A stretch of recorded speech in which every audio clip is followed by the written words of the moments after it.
بسم الله الرحمن الرحیم. یو ملت صبر.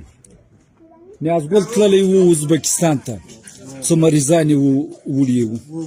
بیا موږ پوښتنه تر وکړه د لارې په باره کې. نو نیازګل په تیاره کې لاړې مزار شریف ته.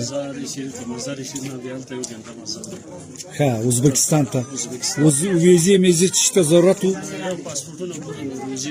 ښه، موټر په لارې پیدا کېده، دواوې څښلې وې. داسې خبر شوي وای ډېره. ښه، ماشاءالله دي خلکو رویې څښلې وه. کاټ نکالو میکالو خو به نه وو. ښه، دا خبرې نشته. نو موږ له دې خلکو غواړو چې دې خواته مخ کوي.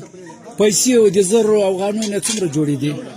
1 لک د غجي بالکل ارزاني ده. دا سړی کله راغلی؟ پرون راغلی. څو شپې دې وکړې؟ 2 شپې یې وکړې. هلته څه دي سترګې عملیات دا شیان ټول اوس ډېره ښه ده. نو دی خو والله قسم ده وایي چې هواره لار ده. که څوک په موټرو کې ځي هغه هم تللی شي. پرېږدي هېڅ شی نشته. نو له خلکو غواړو چې له هغه طرف نه دې خواته کوي. نشته والله. ماشاءالله دي ماشاءالله.